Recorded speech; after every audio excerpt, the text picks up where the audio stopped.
Hello friends, good evening. By world में आप सभी का स्वागत है। आ जाइए, सभी लोग जुड़ जाइए। क्लास आप लोगों की स्टार्ट हो चुकी है। आ जाइए। आज की क्लास में हम लोग जो है फिजिक्स का एक नया टॉपिक स्टार्ट करने जा रहे हैं, करंट इलेक्ट्रिसिटी। ठीक है, जिसको हिंदी में क्या बोलेंगे, विद्युत धारा। इस चैप्टर को आप लोग भली भांति जानते होंगे, परिचित होंगे, पढ़े होंगे, है ना। तो चलिए आज इसी से थोड़ा बहुत रिवीजन करते हो, उसके बाद जो है अपना लोग सवाल पे चले जाएंगे। ठीक ना, थोड़ा बहुत रिवीजन होगा बस, और कुछ नहीं। नया तो इसमें कुछ है नहीं, क्योंकि आप लोग पढ़े होंगे इस चैप्टर को अच्छे से ट्वेल्थ में। ट्वेल्थ क्लास सभी लोग पढ़ते हैं ना, है ना। चलिए स्टार्ट करें। चलिए पहले डिफिनेशन देखते जाते हैं। विद्युत धारा, इलेक्ट्रिक करंट। इलेक्ट्रिक करंट किसे बोलेंगे, किसी चालक में एक सेकेंड में बहने वाली या प्रवाहित होने वाली आवेश को क्या बोलेंगे, विद्युत धारा बोलेंगे। एक सेकेंड में कितना चार्ज जो है फॉलो किया है, उसी को हम क्या बोलते हैं, इलेक्ट्रिक करंट बोलते हैं। ठीक है, इसका जो है विद्युत धारा का मात्रक क्या होता है, एम्पियर में मापा जाता है या कूलम पर सेकंड में मापा जाता है। ठीक है, कूलम पर सेकंड में मापा जाता है या एम्पियर में मापा जाता है। ठीक है, विद्युत धारा को प्रायः ओमीटर ये जो मापने के लिए अभी हम बताया, कूलम या कूलम पर सेकंड या एम्पियर में मापा जाता है। तो एक तुला होना चाहिए। तुला क्या है, आमीटर है, जिसके द्वारा जो है विद्युत धारा को मापा जाता है। ठीक ना, 1 केजी 2 केजी होता है ना मापने के लिए तुला, वैसे ही ओमीटर है जो कि इसको मापते हैं। ठीक है, और इसे किस चीज़ से डिनोट किया जाता है, आई से डिनोट किया जाता है। ठीक है, तो इसका फॉर्मूला कैसे बनाइएगा, क्योंकि यहाँ पर दिया हुआ है एक सेकेंड में। ठीक है, तो हम लेते हैं टाइम टी से ले लेते हैं और आवेश को क्यू से ले लेते हैं। अगर टी को जो है टाइम मानते हैं हम और क्यू को आवेश मानते हैं, तो आई बराबर क्या हो जाता है, क्यू बट्टे टी हो जाता है। ठीक है, क्योंकि यहाँ पर आप देख सकते हैं एक सेकेंड में प्रवाहित होने वाली या बहने वाली आवेश को क्या कहा जाता है, विद्युत धारा कहा जाता है। तो इस प्रकार से हमारा जो है फॉर्मूला निकल करके आ जाता है। ठीक है, अगर हम Q की बात करें तो Q बराबर क्या होता है, N ही होता है, जहाँ पर N क्या है, नंबर है। ठीक है, नंबर है क्या, इलेक्ट्रॉन की नंबर हो सकती है, आम कटहल की नंबर नहीं हो सकती, इलेक्ट्रॉन की नंबर। और E क्या है, E है इलेक्ट्रॉन, जिसका चार्ज आप लोगों को पता हो कितना होता है, 1.6 गुना 10⁻, बताइए, 19 कूलम, माइनस में 19 कूलम। ठीक है, तो यहाँ पर n क्या है, 1 2 3, क्योंकि ये कभी पूर्णांक में नहीं आ सकता है। ठीक ना, एक पूर्ण नंबर होना चाहिए, 1 2 3 ऐसे। ठीक है, चलिए आगे। इलेक्ट्रॉन की चार्ज आप लोग जानते ही हैं। अब ओम्स लॉ की बात करते हैं हम। यहाँ समझ में आ गई सबको। Q बराबर एन ई लिखते हैं, जहाँ पर n क्या है, नंबर है, और E क्या है, और वो नंबर n वाला नंबर किस चीज़ का है, इलेक्ट्रॉन का, कि कितना इलेक्ट्रॉन्स होगा। ठीक है, तो यहाँ पर कोई दो चीज़ दिया रहे तो तीसरा हम निकाल सकते हैं। जैसे Q दिया रहेगा तो हम जो है Q या I दिया रहेगा तो फिर हम T निकाल लेंगे। अगर T दिया रहेगा और Q दिया रहेगा तो I निकाल लेंगे। कोई भी दो चीज़ दिया रहेगा तो हम तीसरा निकाल सकते हैं। ठीक है, चलिए अब ओम्स लॉ पर आते हैं। ओम्स लॉ के बारे में जानते हैं। ठीक है, क्योंकि ओम्स लॉ जो है बहुत ज़्यादा मायने रखता है इस चैप्टर में, है ना। तो ओम्स लॉ क्या कहता है, अचर ताप पर किसी चालक से प्रवाहित होने वाली विद्युत धारा उसके सिरों के बीच के विभवांतर के समानुपाती होता है। इंग्लिश वाले को ऊपर से निकल गया होगा, है ना, कोई बात नहीं, आपके इंग्लिश का भी डिफिनेशन देते हैं, पहले एक बार हिंदी में रिपीट कर देते हैं। अचर ताप पर किसी चालक से प्रवाहित होने वाली विद्युत धारा, यहाँ पर गौर कीजिए, उसके सिरों के बीच, दो जो टुकड़ा होता है, यहाँ पर सिरा हो गया ना, इसके बीच के विभवांतर के समानुपाती होता है। विभवांतर का इंग्लिश वोल्ट होता है, याद रखिएगा। क्या बोला जा रहा है, विभवांतर के समानुपाती होता है। अब इंग्लिश में बताते हैं। The current passing through a conductor is directly proportional to the voltage, ठीक है, and inversely proportional to the resistance. क्या बोले थे हम, the current passing through a conductor is directly proportional to voltage and inversely proportional to resistance. ठीक है, तो इन यहाँ पर डायरेक्टली प्रोपोर्शनल आप देख सकते हैं। डायरेक्टली प्रोपोर्शनल क्या है, भी का भी क्या है, वोल्टेज है। रुकिए हम लिख देते हैं, ठीक है, वोल्टेज, इसको वोल्ट भी बोलते हैं, है ना। और आई तो यहाँ पर आप लोगों को पता ही चल गया होगा कि क्या है, धारा है, ठीक। तो इस प्रकार से समीकरण हमारा निकल करके आ जाता है। ये आर क्या है, रेसिस्टेंस है, बी क्या है, वोल्ट है जिसको विभवांतर कहते हैं, और आई क्या है, धारा है, ठीक है। जहाँ पर आर जो है, आर को हम स्थिरांक भी बोल सकते हैं, जो कि क्या होता है, चालक का प्रतिरोध कहलाता है, ठीक है।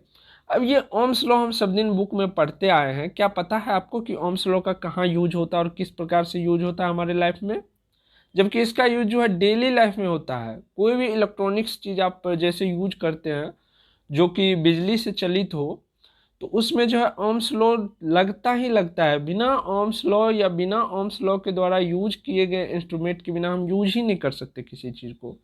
क्या आप सभी को पता है? चलिए, नहीं पता है तो इसके बारे में हम आप लोगों को बताते हैं, ठीक है। आज दिखाते हैं आप लोग को। एक हम बैटरी ले लेते हैं, ये बैटरी ले लेते हैं और एक बल्ब ले लेते हैं, ठीक है। बैटरी लिए हम 9 वोल्ट का, और बल्ब जो है एलईडी बल्ब वो लिए हैं 2 वोल्ट और 20 मिली एम्पियर का, ठीक है, मिली एम्पियर का लिए हैं। तो यहाँ पर आप देख सकते हैं कि अगर मैं इससे कनेक्ट करूँ इसको, बल्ब को बैटरी से, चलिए मैं कनेक्ट करता हूँ। तो ये देख सकते हैं, ये वाला प्लस वाला है, साइन दिया हुआ है, और ये वाला माइनस है, तो माइनस को माइनस से कनेक्ट करेंगे। चलिए इसको हम ब्लैक से कर देते हैं।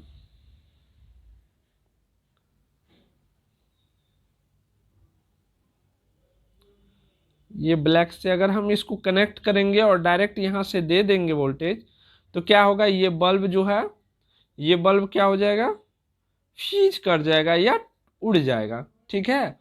दैट मीन्स क्रैक कर जाएगा, क्योंकि यहाँ पर 9 वोल्ट है और ये वोल्ट कितना ले रहा है, केवल 2 वोल्ट ले रहा है। 7 वोल्ट एक्स्ट्रा मिलेगा तो क्या हो जाएगा, उड़ जाएगा, फ्यूज कर जाएगा, जो कि आम भाषा में बोलते हैं फ्यूज कर जाना, ठीक है। ये सीधी सी बात नहीं जलेगा। तो यहाँ पर हमको ओम्स लॉ लाना पड़ेगा, उसके बाद ही जो है ओम्स लॉ, जो ओम्स के द्वारा दिए गए हैं रेसिस्टेंट, उनको यूज करना पड़ेगा। उसके बाद ही जो है हम इस बल्ब को जला पाएंगे। तो उसको कैसे यूज करते हैं ये हम देखते हैं, ठीक है। तो हमारे पास आप डाटा में देखिएगा, चलिए बल्ब को अभी नहीं उड़ाते हैं, अभी रहने देते हैं। यहाँ पर जो हम थोड़ा बहुत कनेक्शन को भी कट करके रख लेते हैं, है ना, ताकि बल्ब हमारा सुरक्षित रहे, ठीक है। चलिए अब यहाँ पर हम कुछ डाटा जो है उसका कर लेते हैं। ब्लू ले लेते हैं। बैटरी का वोल्ट कितना है, 9 वोल्ट है, और बल्ब का कितना है, 2 वोल्ट है। तो अगर हम माइनस करके देखें तो 7 वोल्ट एक्स्ट्रा पड़ रहा है। यहाँ पर हमको लाना क्या पड़ेगा, एक रेसिस्टेंट लाना पड़ेगा जिसके वजह से ये बल्ब जले। तो अब पता नहीं है मेरे को कि कितना का रेसिस्टेंट लाएंगे कि ये बल्ब जलेगा, ठीक है। आर कितना का लाएंगे कि ये बल्ब जलेगा, क्योंकि यहाँ पर वोल्ट कितना है, 7 वोल्ट एक्स्ट्रा है। तो इस 7 वोल्ट एक्स्ट्रा को मैनेज करने के लिए हमको रेसिस्टेंट देना पड़ेगा एक, है ना। तो चलिए हम कैसे देंगे, यहाँ पर देखिए इसका जो है करंट कितना है, 20 मिली एम्पियर, ठीक है। तो इसको हम क्या करेंगे, एम्पियर में चेंज कर लेंगे।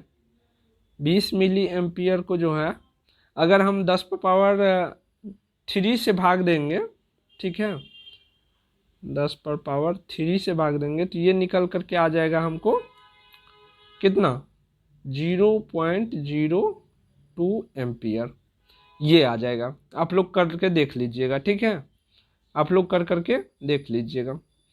तो ये हो गया, ये इतना आ गया, 2 एम्पियर आ गया, ठीक है। अब हमको पता है कि R बराबर क्या होता है, I बराबर, तो फॉर्मूला आप लोग को पता होगी, I बराबर V/R।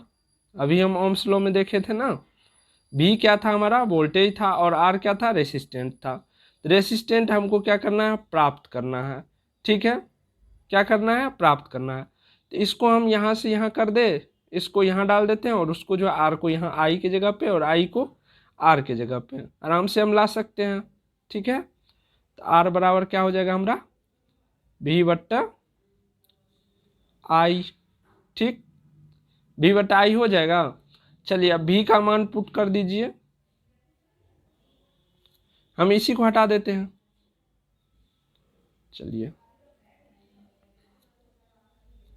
ठीक है, यहाँ पर B का मान कितना है 7, ठीक, और R का मान कितना है 0.02, और इस जीरो को उड़ाइएगा तो बट्टे में आ जाएगा 100 जाएगा, ऊपर तो हो जाएगा 700/2, 700/2, 700 को जो 2 से भाग दीजिएगा तो कितना आ जाएगा 350,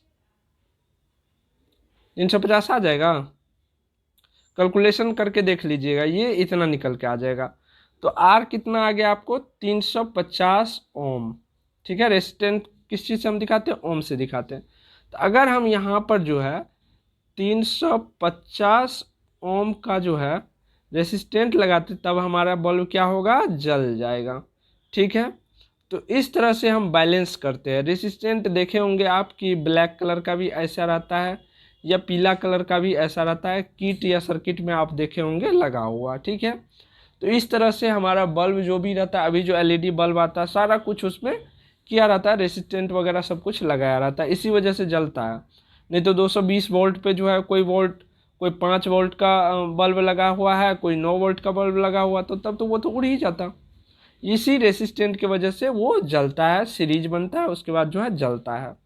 तो यहाँ तक समझ गए सभी लोग। आज आप लोगों को पता चल गया कि ओम्स लॉ का कैसे यूज होता है हमारे दैनिक जीवन में। तो बहुत अच्छा और बहुत ही बड़ा लॉ है, जिसकी वजह से आज हम इतना दिन प्रतिदिन टाइप्स ऑफ एलईडी बल्ब देखते जा रहे हैं, तरह तरह के लाइट्स देखते जा रहे हैं, है ना। चलिए आगे बढ़ते हैं। अब जो है किरचॉफ्स के लॉ को देखते हैं, ठीक। किरचॉफ साहब ने भी लॉ दिए हैं, 2 लॉ दिए हैं उन्होंने। चलिए हम थोड़ा कलर चेंज कर लेते हैं, ठीक है। किरचॉफ साहब के नियम क्या है, जटिल प्रकार के डीसी को क्या बोलते हैं, डायरेक्ट करंट, ठीक है। डीसी परिपथ में विद्युत धारा की गणना के लिए रूसी वैज्ञानिक किरचॉफ ने 2 नियम प्रतिपादित किए, ठीक है। रूसी वैज्ञानिक याद रखिएगा, किरचॉफ इनका नाम ही है, अपने नाम पर ही लॉ को रख दिए हैं, ठीक है। ये कोई गलत भी नहीं है। पहला लॉ दिया इन्होंने धारा का नियम, ठीक है, और दूसरा दिए है वोल्टेज का नियम। तो चलिए हम पहले धारा का नियम समझते हैं। किसी बंद डीसी यानी कि डायरेक्ट करंट परिपथ में चालकों के संगम पर विद्युत धाराओं के बीच गणितीय योग शून्य होता है। अब कैसे शून्य होता है वो आपको हम बताते हैं, ठीक है। इसको हम यहाँ पर डायग्राम ले लिए हैं पहले, लेकिन आपको समझाते हैं एक अलग डायग्राम से, जिसमें कि आपको क्लियरली समझ आए, ठीक है। तो इस डायग्राम में आप देख सकते हैं कि यहाँ पर एक जंक्शन पॉइंट है, जहाँ पर आने वाली जो है करंट क्या है, I1 है और I2 है, ये दोनों आ रही है, ठीक है, इस जंक्शन पे। और जंक्शन से निकलने वाली करंट क्या है, I3, I4, I5, ये 3 करंट निकलती है और 2 करंट आ रही है। लेकिन आप लोगों को पता है कि इधर से जो करंट आ रही है और जो जा रही है, यहाँ तक जो आ रही है और जो जा रही है, दोनों का मान इक्वल होगा, और दोनों का अगर बीजगणितीय योग कीजिएगा तो दोनों का बीजगणितीय योग क्या हो जाएगा, 0 हो जाएगा। यही किरचॉफ साहब का कहना था कि किसी जंक्शन पर इनकमिंग करंट और आउटगोइंग करंट का जो वैल्यू होगा, उसका जो मैथमेटिकल सम होगा वो क्या होगा, 0 होगा। यही कहना था। तो ये 2 प्रकार के लॉ दिए थे, ठीक है। तो चलिए हम दोनों प्रकार के लॉ को देखते हैं, बारी बारी से समझते हैं दोनों प्रकार के लॉ, है ना। थोड़ा सा हम क्लीन कर लेते हैं। चलिए, तो ये हो गया आपका धारा का नियम। अभी जो हम देख रहे थे वो क्या था, धारा का नियम था। उसमें थोड़ा सा और टाइप हम करके देख लेते हैं ताकि अच्छे से आप लोगों को क्लियरली समझ में आए। देखिए ये है करंट लॉ किरचॉफ का, ठीक है। यहाँ पर देख सकते हैं आपकी रेसिस्टेंट लगा हुआ है R1 और R2, और ये एक पॉइंट है जिसको हम जंक्शन मान सकते हैं, ठीक है। उसके बाद लगा हुआ R3, R4, R5, R6 ये लगा हुआ है, यहाँ से जा रहा है। तो यहाँ पर आप देखिएगा कि R1 और R2 के करंट का जो मान होगा, जो वैल्यू होगा, वही होगा इन तीनों या चारों का मिला करके, ठीक है। ऐसा नहीं कि यहाँ पर 4 गो है तो अधिक हो जाएगा। इन दोनों का जो वैल्यू होगा, जैसे कि R1 प्लस R2 बराबर हो जाएगा कौन, ये R3 प्लस में R4 प्लस में R5, ठीक है। ये सभी का वैल्यू क्या हो जाएगा, इक्वल हो जाएगा इनकमिंग और आउटगोइंग का, ठीक ना। अगर इन दोनों का आप योग करके देखिएगा इन टोटल का, तो क्या निकल के आ जाएगा, 0 आ जाएगा। यही किरचॉफ साहब का लॉ था। कौन सा लॉ? लॉ ऑफ किरचॉफ साहब का करंट लॉ, ठीक है। और इसको किरचॉफ साहब का फर्स्ट लॉ भी कहा जाता है कि किसी जंक्शन पर जो है इनकमिंग करंट और आउटगोइंग करंट का वैल्यू जो होता है वो इक्वल होता है, और दोनों का अगर समेशन कीजिएगा, दोनों का अगर योग कीजिएगा तो क्या निकल के आ जाएगा, आपको 0 निकल के आ जाएगा। ठीक है, समझे यहाँ तक सभी लोग? समझ गए ना? चलिए आगे बढ़ते हैं और वोल्टेज लॉ को देखेंगे। ठीक, चलिए हम थोड़ा सा क्लीन कर देते हैं। वही बात यहाँ पर आपको लिखा हुआ भी मिल जाएगा, I1 प्लस I2 और माइनस I3 माइनस I4 बराबर 0, है ना। चलिए अब जो है वोल्टेज नियम की ओर बढ़ते हैं। वोल्टेज नियम क्या कहा जा रहा है? किसी बंद डीसी डायरेक्ट करंट परिपथ में आरोपित विभवांतर बल, जिसको ईएमएफ बोलते हैं, ठीक ना, विभवांतर बल का बीजगणितीय योग परिपथ घटकों के वोल्टेज पतनों के बीजगणितीय योग के तुल्य होता है। ठीक है, नहीं समझे?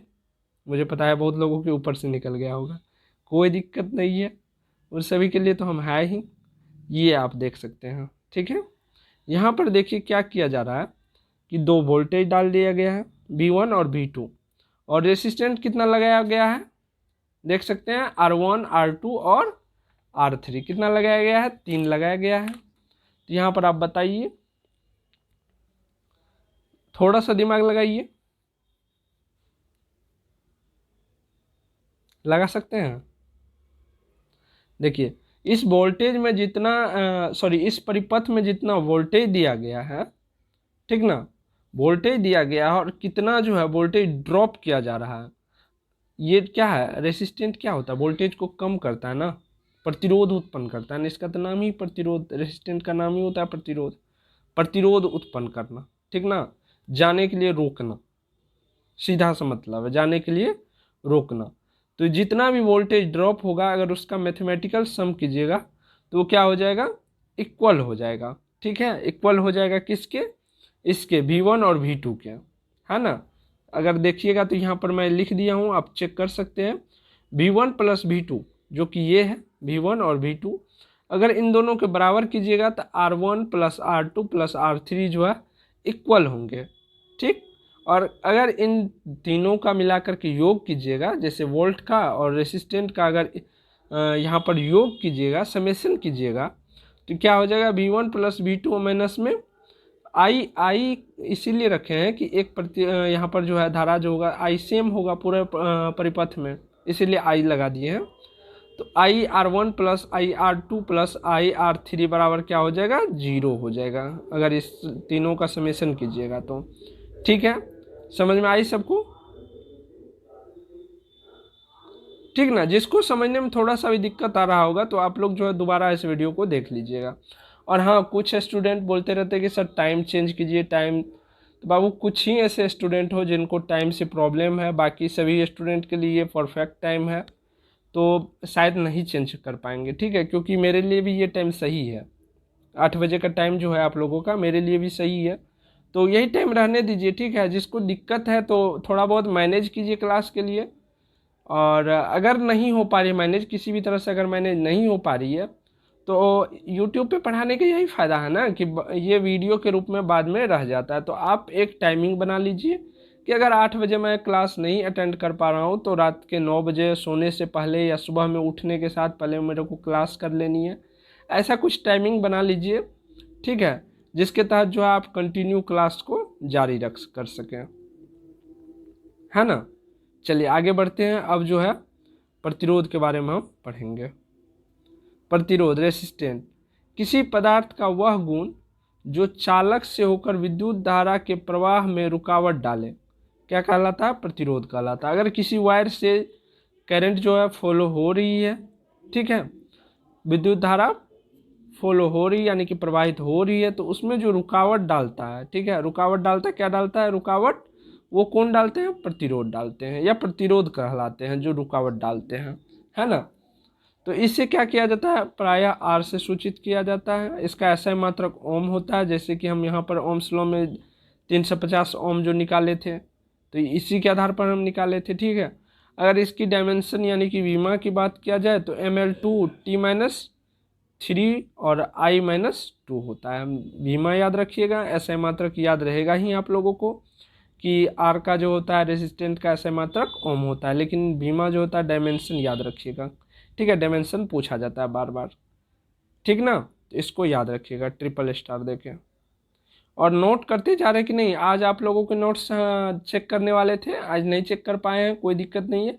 रात में जो है सभी लोग अपना अपना PDF बना के अपलोड कर दीजिएगा। पेड ग्रुप के जितने भी स्टूडेंट हैं सभी लोग अपना अपना PDF बना के रात में अपलोड कर दीजिएगा। सुबह में जैसे ही मैं जगूँ और ग्रुप में जा कर के चेक करूँ तो सभी का PDF आना चाहिए। अगर नहीं PDF आती तो उसके जिम्मेवार आप होंगे। उसके बाद मैं किस प्रकार का पनिशमेंट आपको दूंगा ये मुझे भी पता नहीं है ना।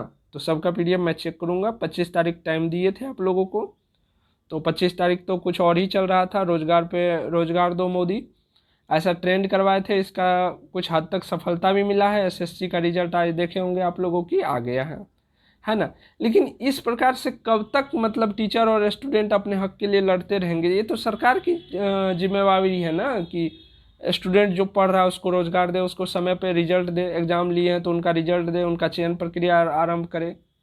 मतलब एग्जाम दिलवा के सो जाते हैं, कभी कभी नोटिफिकेशन दे देते हैं कितना वैकेंसी निकलेगा, फिर सो जाते हैं, 2-4 साल के बाद जगते हैं कि भैया एग्जाम भी लेना है। इस तरह की बातें नहीं होना चाहिए। इस तो सरकार जो है वो खास करके जो है अभी ना तो गरीब वर्ग के लिए कुछ कर रहे हैं, ना ही स्टूडेंट के लिए कुछ कर रहे हैं, सिर्फ अपना जेब भरने में लगे हुए हैं। और ज़्यादातर सरकार ऐसे ही होते हैं, ठीक है। सरकार जो है हमेशा जनता को ही बेवकूफ़ बनाते हैं और जनता को ही लूटते हैं।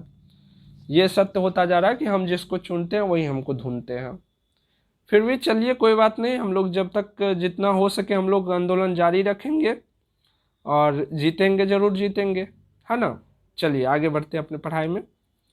अब देखते हैं कि प्रतिरोध का प्रभाव किस प्रकार से प्रतिरोध पर डाला जा सकता है, ठीक है। और कौन कौन से ऐसे फैक्टर है जो प्रतिरोध पर अपना असर डालते हैं। तो प्रतिरोध पर जो है ताप का असर अच्छा खासा पड़ता है। अगर ताप बढ़ेगा तो प्रतिरोध क्या होगा? घट भी सकता है, बढ़ भी सकता है, डिपेंड करता है कि वो जो कंडक्टर है उसकी प्रकृति क्या है ना।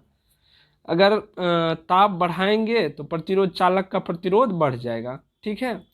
और अगर ताप बढ़ाएंगे तो अर्धचालक का प्रतिरोध क्या होगा? घट जाएगा। ये दोनों पॉइंट बहुत इंपॉर्टेंट, इसको नोट करके रखिएगा, है ना। अगर कोई चालक है, जैसे कॉपर का तार है, वो तार अगर धूप में दे देंगे या टेम्परेचर जहाँ पर ज़्यादा हो उस टाइम देंगे तो उसमें प्रतिरोध बढ़ेगी, क्योंकि कॉपर जो होता है एक अच्छा कंडक्टर माना जाता है ना। अगर वहाँ पर तापमान हम बढ़ाएंगे तो क्या हो जाएगा? वहाँ पर प्रतिरोध बढ़ जाएगी। अगर हम बात करें लोहा की, लोहा क्या है? एक बैड कंडक्टर है ना। अगर यहाँ पर हम प्रतिरोध बढ़ाएंगे, सॉरी हीट बढ़ाएंगे, तो क्या होगा? यहाँ पर प्रतिरोध घटेगा, ठीक है। यानी कि अर्धचालक का, अगर हम अर्धचालक में जो है ताप बढ़ाएंगे तो प्रतिरोध घटेगा, और चालक में ताप बढ़ाएंगे तो प्रतिरोध बढ़ेगा, है ना। और चालक में जो है प्रतिरोध का कोई प्रभाव पड़ता ही नहीं है, ठीक। चलिए अब बढ़ते हैं कि प्रतिरोध का जो सीरीज किया जाता है, किस किस टाइप का सीरीज किया जाता है, सभी लोग जानते होंगे, है ना। चलिए तो यहाँ पर देखेंगे हम श्रेणी क्रम समूहन, ठीक है। रेसिस्टेंट का पहला जो होता है वो होता है सीरीज ग्रुपिंग, जिसको बोलते हैं हिंदी में श्रेणी क्रम समूहन। और दूसरा होता है पैरेलल ग्रुपिंग, जिसको बोलते हैं समांतर क्रम समूहन। पहले देखते हैं हम श्रेणी क्रम समूहन का, ठीक है। श्रेणी क्रम समूहन के बारे में हम जानते हैं। तो श्रेणी क्रम समूहन हम कैसे समझेंगे कि ये श्रेणी क्रम में जुड़े हुए हैं। तो इसमें क्या होगा? प्रतिरोध जो है श्रेणी क्रम में जुड़े तब कहे जाएंगे जब उसके जो है धारा जो होगा उसमें समान जो है प्रवाहित हो। क्या? धारा समान प्रवाहित हो, ठीक है। और उसके सिरे पर जो विभवांतर होगा यानी कि वोल्ट होगा वो भिन्न भिन्न हो। क्या हो? वोल्ट जो हो वो भिन्न भिन्न हो, और धारा जो है वो करंट यानी कि वो सेम हो, ठीक है। तो यहाँ पर आप देख सकते हैं कि यहाँ से वोल्टेज प्रवाहित हो रही है, आई करंट हो रहा है, और यहाँ पर क्या है? R1 एक रेसिस्टेंट है, दूसरा क्या है? R2 है, और तीसरा R3 है, ठीक है। और ये कौन कौन से जंक्शन है, आर और सी दो जंक्शन है बीच वाला। ठीक, तो चलिए हम देखते हैं। यदि R1 R2 R3 और हम कहीं तक बढ़ा सकते हैं, ठीक है, ऐसा नहीं कि तीनों को लेंगे, 4 5 कहीं भी लग सकते हैं, तो इसीलिए Rn यूज कर लिया जाता है। जहाँ तक लिमिटेशन की सिर्फ लिमिट संख्या के लिए समेशन नहीं किया गया हो तो वहाँ पर हम Rn ले लेते हैं, ताकि कई संख्या तक हो सकता है। ठीक है, Rn प्रतिरोध श्रेणी क्रम में जुड़े हो तो उनका तुल्य प्रतिरोध, ठीक है, तुल्य प्रतिरोध R बराबर क्या हो जाएगा, जितना भी R जुड़ा रहेगा, जैसे कि यहाँ पर 3 जुड़ा हुआ था, R1 plus R2 plus R3 और भी जुड़ा रहता तो हम वो भी लेते हैं। ठीक है, तो n तक मतलब जितना रहेगा टोटल ले लेंगे, तो क्या निकल के आ जाएगा, हमारा तुल्य प्रतिरोध निकल करके आ जाएगा। समझ में आया आप लोग को कि अगर हम तुल्य प्रतिरोध ज्ञात करना है, 3 4 रेसिस्टेंट लगा हुआ है, तो हम क्या करेंगे, सभी का योग निकाल लेंगे। ठीक ना, अब तो समझ में आ गई सबको। सीधी से समझिए, आर निकालने के लिए बोला जाएगा तो जितना भी आर रहेगा सबको ऐड कर देंगे, तो क्या निकल के आ जाएगा, हमारा आर निकल करके आ जाएगा। ठीक है, चलिए आगे बढ़ते हैं। अब जो है पैरेलल देखते हैं, समांतर क्रम समूहन। क्या दिख नहीं रही है, चलिए थोड़ा सा इसको जूम कर देते हैं, अब दिखना चाहिए, है ना, दिख रही है।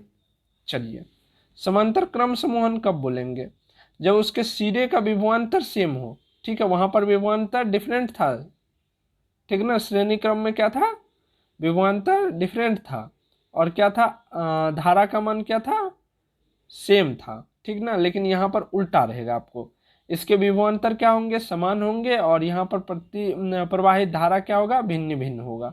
ये आप देख सकते हैं, 3 है, R1 R2 R3, ये तीनों क्या है, प्रतिरोध है। ठीक है, तो ये R1 R2 R3 यहाँ पर लिखा गया है, और Rn तक तो बता दें हम दिए हैं कि Rn मतलब लिमिटेशन नहीं, 3 ही, यहाँ पर 3 ही दिए गए ना, 3 ही नहीं, अगर 4 5 हम एक और भी जोड़ देते, ठीक है, यहाँ नहीं जुड़ेगा, यहाँ जुड़ेगा आकर के, और एक और जोड़ देते तो उसके लिए भी है ये, इसीलिए Rn लिया जाता है कि आप जितना इच्छा चाहे जोड़ सकते हैं, कोई लिमिटेशन नहीं होती है। ठीक है, तो इसका अगर हमको R तुल्य निकालना हो तो कैसे निकालेंगे, अगर R समतुल्य प्रतिरोध निकालना हो तो कैसे निकालेंगे, 1/R बराबर 1/R1 plus 1/R2 plus 1/R3, ऐसे करके हम निकाल लेंगे इसका समतुल्य प्रतिरोध। अगर R3 ही नहीं, अगर 4 5 6 दिया रहता तो वहाँ तक हम निकाल सकते थे।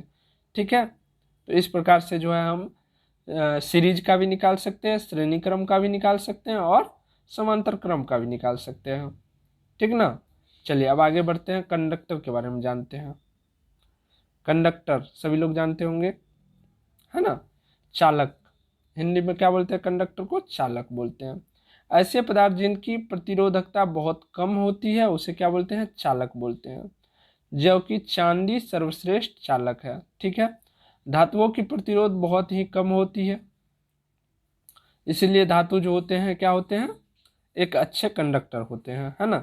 ताप बढ़ने पर जो है चालक की प्रतिरोध बढ़ती है और अर्धचालक की प्रतिरोध घटती है, ये बात हमेशा याद रखिएगा। तो ये तीनों पॉइंट अच्छे से याद रखिएगा। चांदी क्या है, एक सर्वश्रेष्ठ जो है कंडक्टर है, तो बोलिएगा कि यही कहने लगा देते हैं पिलर वगैरह पे, पोल वगैरह पे, कब नोच के लेके चल जाएगा ससुरा पतो न चलेगा, है ना, फोन करके बोलेगा ए सर इन्हें तो गाय मार रहा है, तार गिर गया है, उधर से काटेगा, बस इधर काट कुट के लेके चल जाएगा, चलो चलो पाजल झुमका बनाते हैं, है ना, मतलब लड़की नहीं जाएगी काटने, आदमी जाएगा अपना बीवी के लिए पाजल झुमका बनवाने, है ना, तो इसीलिए उनका यूज नहीं किया जाता है। चलिए, अभी जो है वर्तमान समय पर जो है तारों का जो यूज किया जाता है हमारे घर तक जो आता है, किस धातु का बना होता है, आप लोग कमेंट में बताइएगा, तो है ना, कमेंट में बताइएगा, सबके कमेंट हम चेक करेंगे। और आप लोग को होमवर्क देते हैं कि कमेंट में बताइएगा, तो कुछ ही ऐसे स्टूडेंट हैं जो होमवर्क जो है डेली कंटिन्यू करते रहते हैं कमेंट में, बहुत गलत बात है। ठीक है, अगर जितना इस तरह का दिखाइएगा उतना रिजल्ट से आप दूर होते जाइएगा, यकीन मानिए। मुझे कोई शौक नहीं है आपके होमवर्क देखने का, ये मैं सिर्फ ये चाहता हूँ कि आप लोग इसके प्रति सीरियस है कि नहीं, दिखाना चाह रहे कि नहीं, गलत सही का तो कोई बात ही नहीं है, गलत होगा, विद्यार्थी लाइफ है ही गलत करना, पहले गलत कीजिएगा तभी तो सही सीखिएगा। अगर सब कुछ सही हो जाता तो विद्यार्थी काहे बनते? हम भी सीखते हैं, हम भी गलत करते हैं, तो क्या गलत करेंगे तभी तो हमें पता चलेगा कि नहीं ये गलत था, सही ये है। गलत हो सही हो आंसर दिया कीजिए, ठीक है। चलिए आगे बढ़ते हैं। आगे हैं विद्युत रोधी, जिसको बोलते हैं इंसुलेटर बोलते हैं। ऐसे पदार्थ जिनकी प्रतिरोधकता बहुत अधिक होती है, ठीक है, वहाँ पर था प्रतिरोधकता बहुत कम होती है, उसको क्या बोलते हैं? कंडक्टर, और यहाँ पर है इंसुलेटर। ऐसे पदार्थ जिसकी प्रतिरोधकता बहुत अधिक होती है विद्युत रोधी कहे जाते हैं। जैसे कि रबर, कांच, इन सब में क्या होगा? करंट फॉलो ही नहीं करेगा, धारा, विद्युत धारा जो है प्रवाहित ही नहीं होगा, ठीक है। ऐसे पदार्थ विद्युत धारा के प्रवाह को अवरुद्ध कर देते हैं, ठीक, ये पॉइंट याद रखिएगा। ऐसे पदार्थों में मुक्त इलेक्ट्रॉन नहीं होती। अच्छा ये बता सकते हैं आप कि धारा का जो प्रवाह होता है इलेक्ट्रॉन के कारण होता है या नहीं? बिल्कुल फ्री इलेक्ट्रॉन के कारण ही होता है, जिसको हिंदी में बोलते हैं मुक्त इलेक्ट्रॉन। मुक्त इलेक्ट्रॉन नहीं रहे यानी कि फ्री इलेक्ट्रॉन नहीं रहे तो धारा का प्रवाह पॉसिबल ही नहीं है ना। ये भी याद रखिएगा कि इंसुलेटर में जो जो होते हैं मुक्त इलेक्ट्रॉन नहीं के बराबर होते हैं, ठीक है। ऐसा नहीं कि जीरो होते हैं, नहीं के बराबर होते हैं, बहुत कम। और चांदी में क्या होता है? फ्री इलेक्ट्रॉन्स पाए जाते हैं, इसलिए क्या है, ये गुड कंडक्टर है ना। चलिए अब एक बच गया है अर्धचालक, जिसको क्या बोलते हैं? सेमीकंडक्टर। सेमीकंडक्टर से सीधा आप मतलब निकाल सकते हैं कि कंडक्टर, ठीक है, चालक और कुछ चालक के बीच वाले को क्या बोलेंगे? अर्धचालक, ठीक है, इसके बीच वाले को क्या बोलेंगे? अर्धचालक। ऐसे पदार्थ जिनकी प्रतिरोधकता चालकों और विद्युत रोधी पदार्थों की प्रतिरोधकताओं के बीच होती है, क्या बोला गया? चालक और विद्युत रोधी पदार्थों की प्रतिरोधकताओं के बीच होती है, अर्धचालक कहलाती है। इसके एग्जाम्पल हो जाएंगे जर्मेनियम और सिलिकॉन, ये दोनों बहुत ज़्यादा इंपॉर्टेंट है, इसके एग्जाम्पल पूछेंगे। सेमीकंडक्टर के उदाहरण हैं तो जर्मेनियम और सिलिकॉन, ये दोनों याद रखिएगा। और एक इसमें भी पॉइंट है, ताप के बढ़ने से अर्धचालकों की प्रतिरोध घटती है। अगर अर्धचालक है, अर्धचालक मतलब क्या? अगर इससे 10 एम्पियर की धारा प्रवाहित हो सकती है तो केवल 5 हो रही है, ठीक है, केवल 5 हो रही है, मतलब आधा जा रहा है, तो ये क्या हो गया? सेमीकंडक्टर हो गया। अगर यहाँ पर हीट बढ़ती है, ठीक है, हीट अगर बढ़ती है तो ये क्या हो जाएगा? 5 से 7 या 8 प्रवाहित होने लगेगी, 7 या 8 प्रवाहित होने लगेगी, ठीक ना। 10 तो नहीं होगी क्योंकि सेमीकंडक्टर है, तो टेम्परेचर बढ़ने से 7 या 8 प्रवाहित होने लगेगी। तो इसी प्रकार के जो मटेरियल होते हैं यानी कि धातु होते हैं उससे क्या बोलते हैं? हम सेमीकंडक्टर बोलते हैं, ठीक है। चलिए अब आगे बढ़ेंगे तो इस चैप्टर में सेल के बारे में थोड़ा बहुत दिया हुआ है। सेल के बारे में हम जो है केमिस्ट्री में भी जान चुके हैं, ठीक है। तो यहाँ पर सेल का थोड़ा सा डिफिनेशन देख लेते हैं। विद्युत सेल एक ऐसी युक्ति है जो किसी प्रपथ में आवेश के प्रवाह को निरंतर बनाए रखती है, ठीक है। तो कल के क्लास में जो है यानी कि फिजिक्स के नेक्स्ट के क्लास में आप लोग पढ़ के आइएगा कि कितने टाइप्स के सेल होते हैं और सेल में क्या क्या यूज होता है, ठीक ना, कौन कौन से कंपाउंड से सेल बनते हैं, कितने टाइप्स के सेल होते हैं। उसके बाद जो है नेक्स्ट क्लास में हम सारा क्वेश्चंस करेंगे। तो इन थ्योरी को कंप्लीट रखिएगा, प्लस में जो है सेल के बारे में पूरा पढ़ के आइएगा। उसके बाद जो है हम लोग थोड़ा बहुत जो थ्योरी होगा देखेंगे, लेकिन कल जो है यानी कि नेक्स्ट फिजिक्स क्लास में न्यूमेरिकल इस चैप्टर का पूरा कंप्लीट कर लेंगे, ठीक है दोस्तों।